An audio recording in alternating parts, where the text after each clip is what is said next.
Bonsoir, bienvenue à tous, merci de nous retrouver pour ce dernier Croco Hebdo. Cette fois, ça y est, ça sent la fin, dernier Croco Hebdo de la saison. Alors ne soyez pas surpris si vous avez déjà regardé la semaine dernière, comme on a tout enregistré le même après-midi.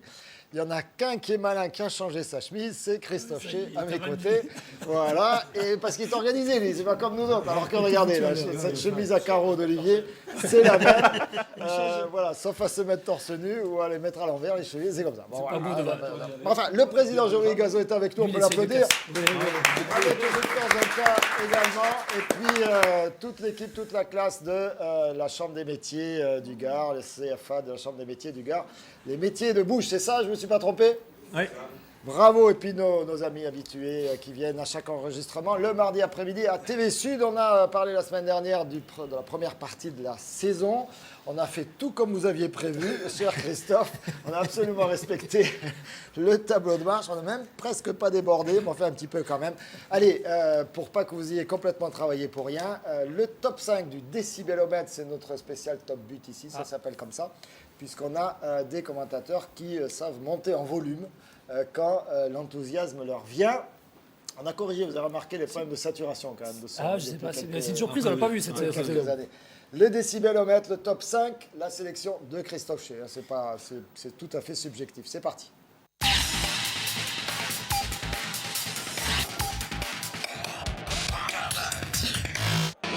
C'est rare de voir ça. Et puis, qu'il est bon. Quel beau but. Énorme but, énorme but. Qu'il est beau celui-ci. Celui-là, il est magnifique. On vous avait dit qu'on verrait des buts ce soir, mais on ne pensait pas. Autant on ne pensait pas. Quel but. Non, c'est Boubi. Et ouais, ça m'étonnait aussi. C'est Boubi, un pied gauche et sein gauche. Qui est tendu, qui a peur de mal faire, qui a peur de prendre un but. Ah voilà, c'est ça, c'est vraiment de la tension. Ouais, parce que même ce qui est fait, c'est même pas propre. Ah, voilà, avec du Bénézé. Oui. Oh, que c'est bien joué, superbe but. Nicolas Bénézé pour Saïd Koné. Superbe but, et le Koné. Superbe but de Koné, première intention. Parfait. Bien joué les gars. Et c'est encore avec du Bénézé sur le côté qui a percuté, qui a donné un bon ballon. Et sans réfléchir, c'est Koné. Au moment où on disait que Nîmois était tendu, crispé, Bénézé n'a pas hésité, n'a pas eu peur d'aller chercher ce ballon dans les pieds de son adversaire direct. Et on l'avait signalé que cette défense était vraiment très lente. Friable. Et tout en vitesse, Bénézé a réussi à non seulement récupérer, accélérer, donner un très bon ballon. Ah oui. C'est pas vite tiré encore. Ouais, c'est récupéré. Oui, la frappe. Le but de Frenchon. Quelle belle frappe du gauche. Frappe exceptionnelle qui est allée au fond des filets du but. Et de qui, s'il vous plaît? Et de qui? Ah oui, quelle frappe. Et c'est le but de Frenchon. Ah oui. Frenchon, c'est du fauchon. Oh là là, quelle entrée extraordinaire. Quelle frappe du gauche, encore missile. Je crois que c'est le pire. C'est le pire match de Goundi que j'ai vu faire. Je crois que. Je pense qu'avec Victor. Voilà, merci. Voilà un cadeau. Allez, ça c'est un cadeau royal. Il faut l'utiliser. Oh oui, oh là là là là là. Voilà, quel but de Koné. Mais lui, il a des cannes. Oh là là là là. C'est au moment où on s'y attendait le moins que sur... Voilà le cadeau qu'on attendait. Doubi de périmètre. Alors il faut dire que Le Mans nous a bien aidé sur cette action. C'est vraiment incroyable de faire une faute à ce niveau-là. Mais tant mieux pour les Nîmois, on a su profiter de l'offrande et Koné a mis un scud mémorable qui a battu Jeannot. Ils ont été braves. Jeannot est aux fraises, on peut le dire. On leur a fait un cadeau et ils nous l'ont rendu les manchots. Ah ouais. Encore qu'il fallait encore le mettre celui-là parce que il avait la position. On pensait tous qu'il allait la donner à Granic qui fait un très bon appel. Et il a dit non, j'y vais tout seul. Il a mis petit filet. Il ne faut pas la perdre, super bien joué. Allez, accélère. Accélère, allez, il faut les fixer. Allez Nico. On se retrouve à l'entrée. Il faut la frapper, il faut la tenter. Et oui, but superbe but Nicolas Bénézé qui vient rentrer et qui a d'une magnifique frappe à enrouler son ballon et va trouver, pardon messieurs, un but fantastique de la part de Nicolas Bénézé. On n'arrête plus Nicolas Bénézé pour son 5e but de la saison. Et quelle frappe. La prise de balle. Et il s'offre clairement. Ouais, bravo Nicolas.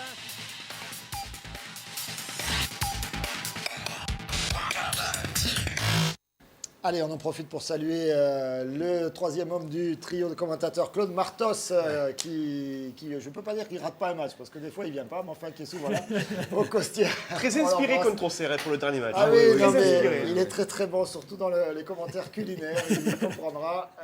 N'est-ce pas, cher Patrick, on le salue. On l'embrasse. Dans ce top but, vous avez apprécié les commentaires de nos deux sbires là, et du troisième. Il y a le but, la meilleure sélection, enfin le top numéro 1 pour vous, c'est celui de Nico Bénézé. Joli but un peu à la Ginola, comme il a marqué il y a quelques années. Nico Bénézé, c'était pas une surprise pour nous, une découverte, puisque ça fait quelques années qu'on le voit émerger. Victor Zwenka, vous connaissiez forcément ce joueur. Vous l'avez fait encore progresser cette année, on a l'impression. Nico, je le connais parce que j'étais venu. Pas seulement sur sa coiffure, si vous l'avez fait en Ligue 2, progresser. quand vous étiez encore quand le club était en Ligue 2, pardon, j'étais venu le voir jouer au Costières et c'était un de ses premiers matchs, je crois que c'était contre Metz. Et Vous l'avez marqué, d'ailleurs. il avait marqué, il avait fait un super De la match. tête. Donc voilà, je le découvrais. Bon, j'avais vu un peu toutes ses qualités de vitesse et de dribble, voilà. Mais c'est vrai que d'être passé très vite d'une situation de joueur de Ligue 2 jeune et d'être titulaire d'une équipe, il y a un gros travail à faire.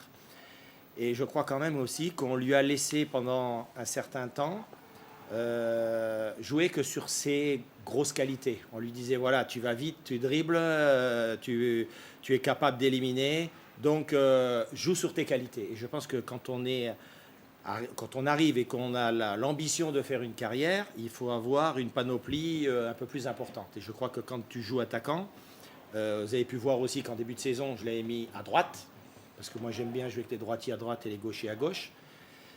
Lui, il se sentait un peu plus à l'aise à gauche.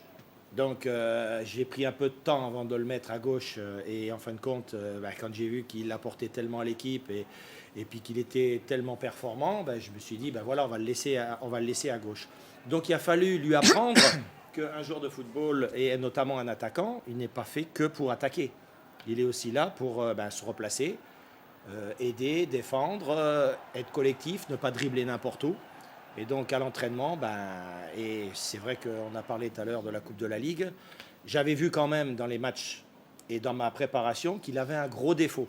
Il l'a retrouvé de temps en temps en cours de saison, et notamment contre Monaco. Et c'est vrai que pendant mon stage, je lui avais dit, attention Nico, quand on est à peu près au milieu de terrain, arrête de dribbler, dribble dans les 30 derniers mètres, arrête de faire des passes latérales, parce qu'en faisant une passe latérale, derrière, on va être puni, parce que sur une mauvaise passe, il y a 2-3 joueurs qui peuvent être éliminés. Et contre moi, à force de lui répéter, on joue Monaco, 90e, passe latérale, boum, contre, but. Bon, il est rentré au vestiaire, je pense que ça a été sa fête, puisque on a fait les prolongations, on a été éliminé. Mais bon, moi je ne pensais pas à l'élimination, mais je pensais 3 jours après, on allait à Clermont. Et moi je pensais à mon championnat. Et à Clermont, en deuxième mi-temps, on était à l'agonie et on perd 2-1. Donc moi, c'est vrai que le joueur, il n'y pense plus, mais moi, en tant qu'entraîneur, je suis obligé d'y penser. Donc c'est à force de répéter ce genre de petites choses. Naturellement, je ne l'ai pas empêché de continuer à jouer et à montrer ses qualités. C'est-à-dire que quand tu arrives dans les 30 derniers mètres, je voulais qu'il dribble, je voulais qu'il prenne de la profondeur, je voulais qu'il aille provoquer, et puis naturellement qu'il essaye de marquer des buts. Et je pense que quand je regarde les buts qu'il a marqués, il a marqué très souvent des buts en rentrant sur son pied droit et en ouvrant un petit peu son pied. Alors, il vaut mieux le laisser pour le collectif de l'équipe. Oui. Je pense qu'il est capable de jouer des deux côtés. Après, ça se passe dans la tête. Oui, puisqu'on a vu également des actions où mais ça se passe dans la tête. En centrant sur Sédou Koné, etc., voilà, il était aussi décisif. 9 buts quand même, il avait promis le 10e. Oui, donc il avait promis un maillot à Patrick pour le 10e. Bon, je ne sais pas si vous allez négocier un demi-maillot ou un 9/10e de maillot, c'est pas ça qui est important. On a beaucoup dit que Nicolas Bénézé était dans les tablettes de beaucoup de clubs de Ligue 1. On se rappelle de l'hommage appuyé d'un certain Claudio Ranieri lors de la venue de l'AS Monaco. C'est les tout derniers matchs de la saison.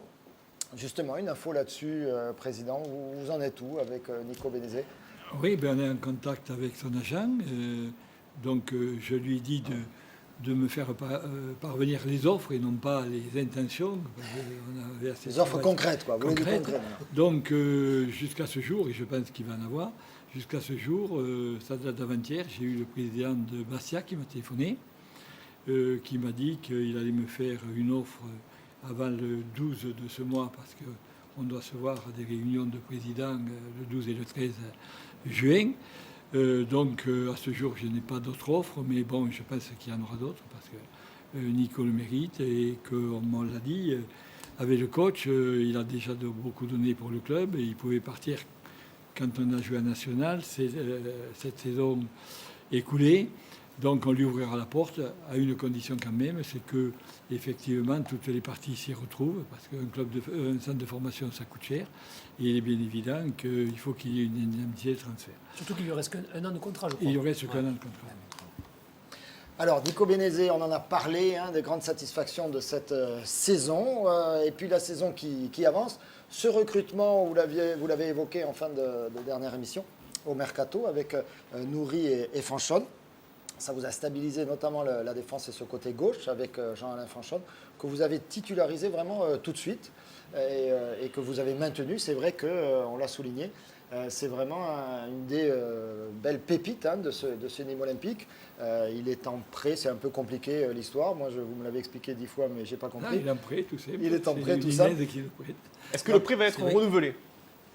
Oui, mais Udinese qu'il avait prêté, c'est pour ça qu'il était un peu compliqué, parce qu'il avait déjà été prêté en Angleterre. Donc cette année, notre volonté, c'est de le conserver. Udinese était assez réticent parce qu'ils prennent une grande partie de son salaire, qui est quand même assez important, et ils ne voulaient pas renouveler l'opération sur cette saison. Donc nous avons repris les contacts et c'était vendredi. On a bien avancé avec l'effort du joueur, du club, des deux clubs. On est sur le point, il n'y a rien de fait, de parvenir à un accord. En gros, l'Udinese ne veut plus payer son salaire. Donc soit si, mais peut-être que pas dans les mêmes proportions, dans la même négociation. Ce qui paraît un peu logique. Ce qui est légitime. Enfin bon, il y a encore de l'argent dans le foot en Italie, donc voilà, ça peut se discuter. Cher Christophe, c'est le moment où vous prenez le relais parce que je ne sais plus où on en est là. Non, mais c'est vrai qu'on peut évoquer, rester sur la piste de Jean-Alain Fanchon pour demander à Victor Zwenka quelles ont été les problématiques, notamment au cours de la saison. Alors qu'on va voir la composition de l'équipe lors de la réception des Sangliers Ardennais, lors du match retour au Costières. Belle victoire, là encore, dans le froid de l'hiver. Jean-Alain Fanchon titularisé dans le couloir gauche, qui prenait la place après la première pige de Salahedine Sbahi en qualité de latéral gauche. Un profil d'équipe qui se dessinait avec la confiance réaccordée en milieu défensif à Mohamed Ben Yahya en l'absence de Komlan Ameou, qui, du fait de ses obligations internationales avec l'équipe du Togo, était absent. Et puis surtout, la titularisation de Riyad Nouri, dont la combinaison avec Vincent Granic a pleinement profité au Nîmes Olympique dans cet hiver où, c'est vrai, les Crocos ont établi une véritable marche en avant, avec aussi cette possibilité de réciprocité, puisque Nouri, on le sait, vous l'aviez découvert à Riz dans ce registre-là, officier en qualité aussi d'ailier droit. Donc beaucoup de possibilités de postes et des joueurs qui se sont bien adaptés finalement. Écoutez, c'était d'abord dans le recrutement, j'en avais parlé un peu au président, je lui avais dit Nouri, il joue à droite, mais bon, moi, je le connais, c'est sur le terrain, il est tout le temps en train de courir, il a des qualités techniques. Attaquant de pointe, ça correspondrait peut-être aussi, éventuellement, si j'en avais besoin, de pouvoir le faire jouer à ce poste-là. Je pensais aussi, par ses qualités techniques, et de jouer en 9,5, donc ça nous donnait encore une possibilité supplémentaire, même si on avait Granic déjà au Gunby et Robaille qui peuvent y jouer. Donc ça nous donnait beaucoup de possibilités avec sa venue. Et je pense que la victoire à Nantes, où Koné se blesse au bout de 7-8 minutes, derrière, il n'est pas apte à jouer contre Sedan. Eh ben, je maintiens une équipe qui a fait un très bon match à Nantes. Et bon, je leur fais confiance. Et je pense que la suite m'a donné raison. Puis surtout, les joueurs se sont fait plaisir. C'est ça le plus important. Parce que de faire une équipe, c'est une chose. Mais après, sur le terrain, qu'ils soient aussi complémentaires, qu'ils se fassent autant plaisir et qu'ils soient aussi heureux à la fin d'un match, bon, ça montre qu'ils aiment bien vivre ensemble. Et qui plus est, on a senti un Nouri qui était très heureux de retrouver un club méridional et qui a retrouvé du moral, alors que du côté du Havre, ça ne se passait pas forcément bien. Bah écoutez, oui, parce que d'abord, c'était la première fois qu'il quittait le Sud, puisqu'il est de Marseille, il est passé par Cassis-Carnoux, il est passé par Istres, puis d'un seul coup, il débarque au Havre. Il se dit, le soleil n'existe pas ici, donc ça lui a fait tout drôle. Donc l'équipe ne tournait pas bien non plus au Havre, et donc c'est vrai que ça lui manquait de le retrouver, de se retrouver dans le Sud. Bon, il y a sa famille qui est pas loin. Je pense qu'il a retrouvé les conditions pour s'exprimer à son meilleur niveau. C'est pour ça que des fois, de sortir un gars de son contexte, il faut aussi que le joueur pense un peu à tout. Des fois aussi, pour certains, c'est question de mental. Parce que un footballeur professionnel de haut niveau doit pouvoir s'adapter dans beaucoup d'endroits, en France ou à l'étranger. Si tu veux faire une carrière, il faut savoir prendre sa valise et puis déménager quand il faut. Et effectivement, on se rend compte que pour certains, c'est difficile. C'est difficile. C'est au-delà de leur force. Ils ont les qualités techniques. Il ne les a pas perdus au Havre. C'est que il ne se sentait pas. Il n'était pas bien. Alors la saison avance avec ces belles performances au mois de janvier, au mois de février, jusqu'à une première étape qui était fin février à l'issue de la 25e journée, c'est ça, non, la 26e, on l'a repéré tout à l'heure avec la victoire à la maison face à Istres, et les 43 points atteints dès donc la 26e journée. Ça, c'est une première satisfaction à ce moment-là, Jean-Louis Gazot, même si l'objectif était au-delà du maintien, mais constater que la 26e journée déjà, c'est acquis.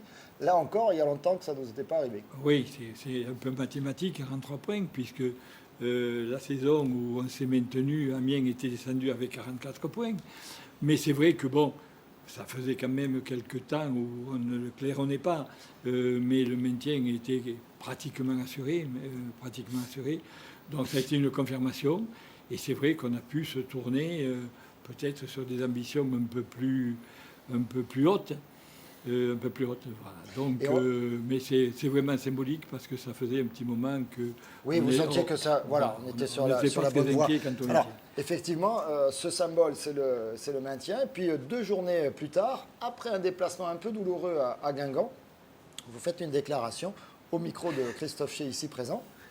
Et vous dites ce qu'on va entendre tout de suite. Tout le monde va se mettre la pression. Après, on y arrivera, on n'y arrivera pas, c'est pas un problème. Ça sera pas grave parce que ce n'était pas un objectif du début de saison. On est à 11 journées de la fin, on joue la montée. Voilà. Il faut arrêter de se cacher, je pense qu'on y pensait tous. On en parlait, on discutait tous ensemble, même avec vous, journalistes.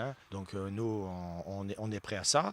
Les joueurs, ils savent maintenant le challenge et je pense qu'eux aussi, ils ont envie. Parce que quand je répète, on est sportif de haut niveau, qu'on a la chance d'être à Nîmes et qu'on est 6e au classement. Pourquoi pas nous être dans les 3 premiers? Donc pour eux, c'est une chance aussi exceptionnelle. Le club a tellement galéré dans de nombreuses années qu'aujourd'hui, on est dans un peloton de tête.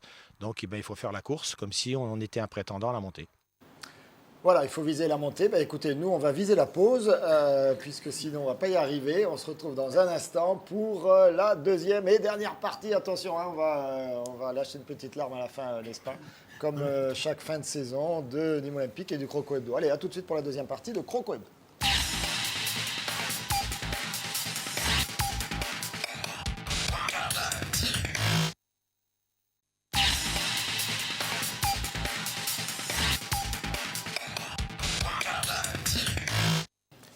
Croco Hebdo, la deuxième partie, avec toujours le public, les invités, tout va bien, les consultants. Coloré de cette semaine, on vise la montée. On est resté sur ces mots-là. Pourquoi vous dites ça tout à coup à ce moment-là Pourquoi je dis Victor? ça? Parce qu'on prend 3-0 à Guingamp. Parce qu'on prend 3-0 pour remobiliser tout le monde. Voilà, je veux mobiliser tout le monde. Je veux que tout le monde soit sur... même si on n'y arrive pas, comme je l'ai dit, je ne voulais pas qu'on se démobilise. J'en avais parlé au président, mais bon... C'était mal compris. Voilà, c'était mal compris. Mal compris. Exactement, c'est vrai. Parce que 3-0 comme ça, et surtout... 3-0, ça fait mal, mais c'est surtout le contenu, parce qu'on ne le mérite pas.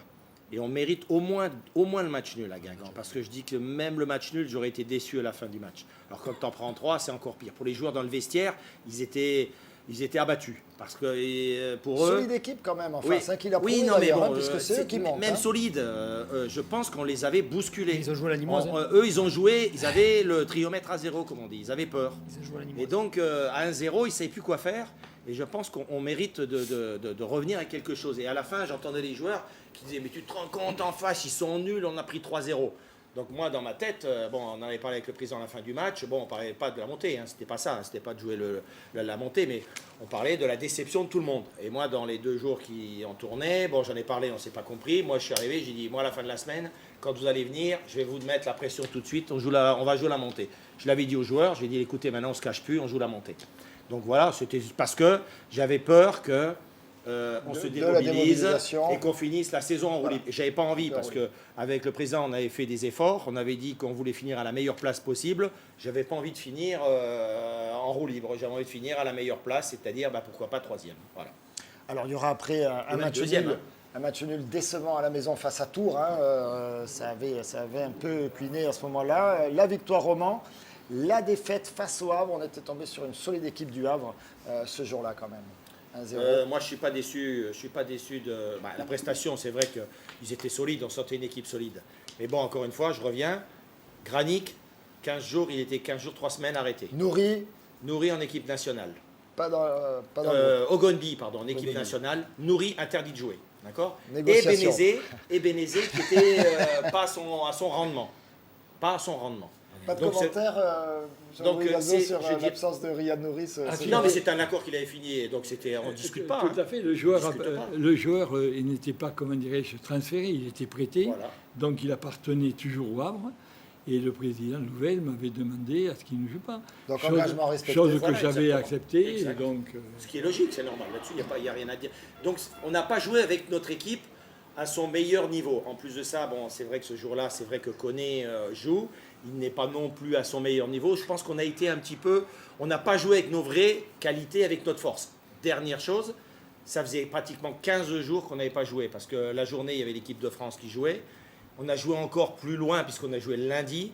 Je pense que tout nous a fait qu'on a coupé notre rythme et on n'était pas dans le match. Et on perd 1-0, mais...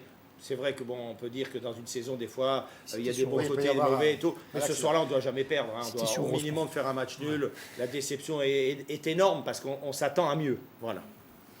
Alors après, donc on ne va pas forcément absolument dérouler tout le reste de la saison. Longtemps, Nîmes Olympique va rester 6e, 7e. Et puis il y aura une mauvaise série pour finir avec la défaite à domicile, non, à Châteauroux, pardon. La défaite à domicile face à l'AS Monaco. Défaite compréhensible, l'AS Monaco va valider sa montée en Ligue 1 lors de ce déplacement au Costières. Et puis la bonne touche quand même pour finir avec la victoire 4-2 face à Auxerre. Une des clés de cette belle saison, de ce championnat, c'est l'ambiance que vous avez su certainement contribuer, mettre dans les vestiaires. Et alors nous, on n'était pas avec vous dans les vestiaires, mais on voyait transpirer cette chose-là, notamment ici sur ce plateau de Croco Hebdo. Et l'ami Christophe Chez a préparé une sélection. Allez, racontez votre histoire, là, parce que moi, je ne suis pas dans le coup. Là. Il était de tradition qu'à la fin de chaque émission, une fois les projecteurs éteints, on donnait le micro aux joueurs invités du Nîmes Olympique et leur demandait de poser une question à l'un de leurs partenaires de vestiaire. Et on a eu droit à quelques plaisanteries, des questions plus ou moins sérieuses, telles que ce petit florilège le laisse penser avec les questions, les réponses en plateau, les réactions, vous allez voir, il y a un petit peu de tout.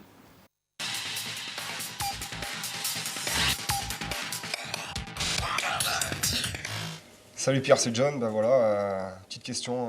Je voulais savoir quand est-ce que tu comptais faire une coupe un peu meilleure que celle que tu as en ce moment. Donc, quand tu as la réponse, tu me fais signe et on verra si elle est encore mieux que celle que tu as en ce moment. Allez, bise. Comme vous voyez sur les images, moi je suis venu sans gel. Alors invité Jonathan Parpex sans gel, vous allez voir ce que ça donne aussi. Je pense qu'il va se faire se coiffer peut-être dans un jardin botanique ou quelque part. C'est pas brillant, mais je tente des choses. Je sais que moi j'ai déjà ma femme à la maison. J'ai pas besoin d'aller draguer. Tiens, d'ailleurs, par rapport à Jonathan Parpex, il faudra lui dire que son petit surnom dans le vestiaire, c'est Pierre Lègue pour la coupe de cheveux. Donc, vous lui direz la prochaine fois que vous le verrez. Pierre Boubi, après sa carrière, il peut se recycler, il n'y a pas de problème. Il connaît déjà, la PAO. Il connaît déjà où il peut aller. Soit coiffure, soit PAO. Ouais. Voilà. Après, il ne faudrait pas trop qu'il abuse non plus, parce que les coupes qu'il avait à Evian, les coupes jaune fluo, c'était un peu spécial quand même. C'était un peu spécial. Non, c'est juste une petite question pour Pierre Boubi, qui est à côté de moi dans le vestiaire. S'il pouvait arrêter de mettre son pied droit dans la chaussure gauche, ça arrangerait, je pense, toute l'équipe, parce Parce que voilà, quoi, on a l'impression qu'il a du mal un petit peu avec ses pieds, mais bon, on a compris pourquoi. Et voilà, quoi. On lui pose la question et j'espère qu'il rectifiera ça assez rapidement pour le bien de l'équipe. J'ai peut-être de temps en temps, mais bon, j'essaye de mettre la chaussure gauche dans le pied gauche, enfin le pied gauche dans la chaussure gauche et inversement. Mais bon, il dit pas qu'il a 6 doigts de pied lui non plus, donc c'est facile pour lui de parler derrière la caméra. Bonjour, alors moi j'aurais une petite question pour Mathieu Michel. Donc je voulais savoir si pendant la trêve d'été il avait prévu de suivre des cours intensifs concernant le ping-pong, parce que bon, là franchement il faut avouer qu'il n'est pas du tout au niveau, donc j'espère qu'il arrivera à se remettre à niveau au plus vite. Donc Momo a une petite question aussi, je crois. Alors bonjour, j'avais une petite question pour Gauthier Galland.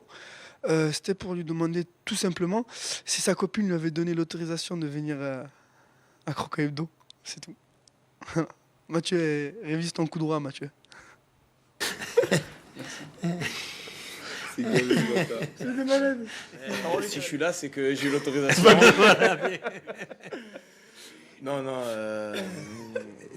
je suis libre de faire ce jeu. Il y a pas, il me chambre régulièrement, mais lui maintenant, il a une copine depuis un certain moment et j'aimerais bien savoir si elle le laisse faire ce qu'il veut aussi. Renaud, je pense que c'est l'hôpital qui se fout de la charité parce que. Parce qu'il n'est pas très bon, on va dire. Parce que Renaud, je sais pas quelle est sa meilleure main, la droite ou la gauche, j'ai pas réussi à trouver encore. Donc non, mais ça, on fait des bonnes petites parties, même si je pense que je suis légèrement devant lui. On va s'entraîner pendant la trêve. Le tir principal, c'est quand même Pierre Boubi. Hein. C'est peut-être lui qui chambre le plus, non? C'est ça, Victor? Je sais pas, moi je suis pas dans le vestiaire au quotidien, mais c'est vrai que bon, on l'entend souvent parler, oui, tout à fait. Ouais. Bon voilà, donc effectivement, on l'a constaté, bonne ambiance. En même temps, il faut dire que quand les résultats sont là, ça aide aussi. Président, on a connu des périodes plus difficiles.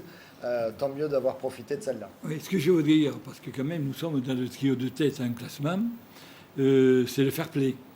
On avait plutôt l'habitude de regarder vers le bas. Et nous avons doublé Monaco lors de la dernière journée, dont nous sommes 3e au classement. On était 3e avant, mais en partant de la voilà. 8e place. Donc ça mérite d'être signalé, parce que là, il y a du changement également. Alors, il va nous rester 2 minutes 25 à peu près pour parler de la saison prochaine, évidemment. On a tout bien calculé. Bravo Christophe d'avoir bien préparé cette émission. 3 recrues déjà. Alors, on enregistre l'émission en avance. Alors, j'espère que vous n'aurez pas fait signer 3 joueurs d'ici la semaine prochaine. D'ici une semaine. Avec vous, on sait jamais.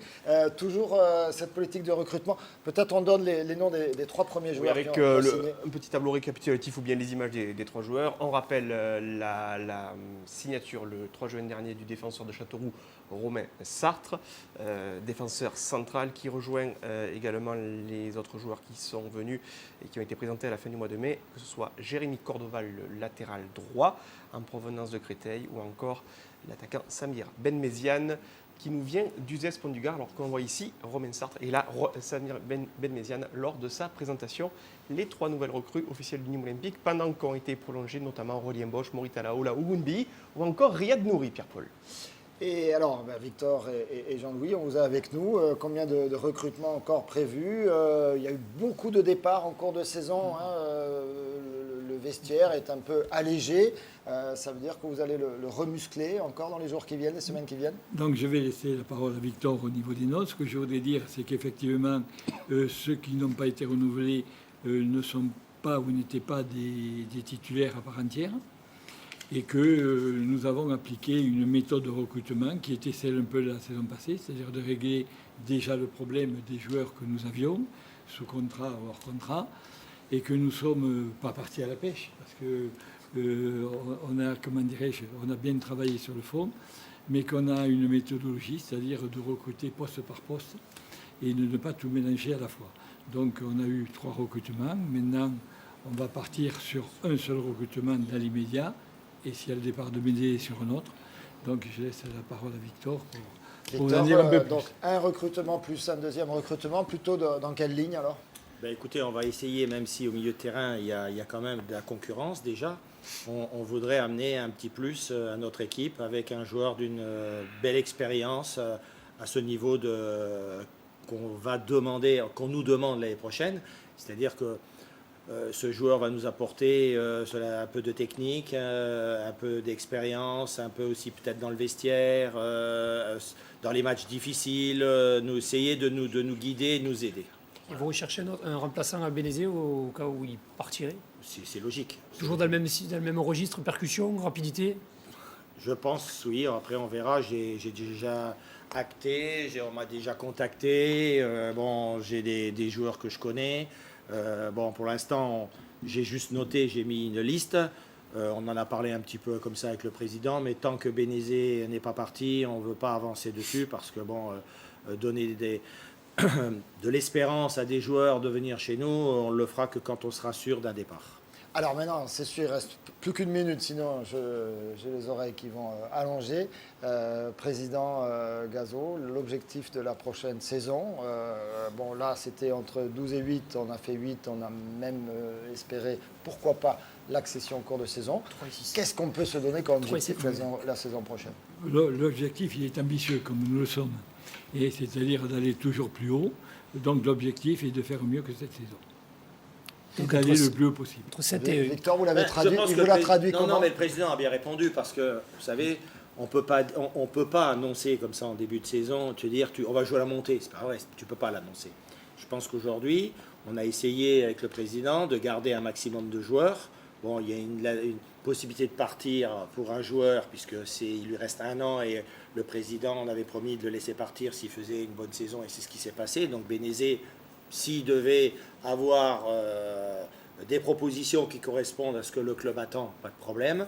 Donc de ce côté-là, il n'y a pas de problème. Après, de l'autre côté, on va essayer entre des jeunes qui ont une petite expérience et qui vont nous apporter, sur qui on compte, comme Cordoval qui est là, on va essayer de prendre maintenant 1 ou 2 joueurs qui vont nous apporter un petit plus. Donc ça veut dire qu'au minimum, on ne va pas dire qu'on va jouer le maintien, parce que ce n'est pas ça le truc, mais c'est vrai que le premier objectif, parce que on en parle souvent, on dit Nîmes, un coup une année c'est bon, un coup c'est pas bon, ça descend, ça remonte. Donc aujourd'hui, c'est quand même de stabiliser le club en Ligue 2. Donc c'est déjà ça, mais c'est aussi naturellement de faire mieux que cette année. Donc c'est-à-dire que comme on a fini 8e, on va essayer de tabler au-dessus et on verra au fur et à mesure qu'on avance si on peut éventuellement être dans cette position de jouer les troubles fêtes dans cette Ligue 2. Eh bien, il me reste à vous remercier tous les deux. Vous avez une dernière info, vous voulez me faire déborder. Oui, tout à fait. On va déborder, Pierre-Paul, parce que Pierre Boubi ne se moque pas uniquement des joueurs du Nîmes Olympique. Ah oui, ça je m'en doute. Voilà. Pierre Boubi est aussi taquin avec certains animateurs de Croco Hebdo et grâce à ses talents de photoshopper, vous a proposé quelques coupes, Pierre-Paul. Alors on voit ici cette version-là, vous allez nous dire laquelle a votre préférence. Il y en a une 3e, et puis si vous êtes adepte du dernier album de Daft Punk, eh bien, il y a cette solution aussi. Oui, voilà. J'aime bien ça. D'accord, bien, merci Pierre. Gardez-le dans l'effectif, comme ça on s'occupera de lui la saison prochaine. Merci beaucoup à tous les deux d'être venus à nous. Merci à nos consultants, merci au public. Bravo à toute l'équipe de Croco Hebdo, à l'équipe du Nîmes Olympique. On se retrouve pour la saison prochaine sur le terrain. Ce sera peut-être fin juillet, on n'a pas encore le calendrier. En tout cas, ce sera au mois août, début août. Premier week-end d'août. Et puis pour la relance de Croco Hebdo, ce sera carrément en septembre. On est comme ça chez nous. Voilà, merci encore et très bonne soirée à vous tous sur TV Sud. Et allez Nîmes!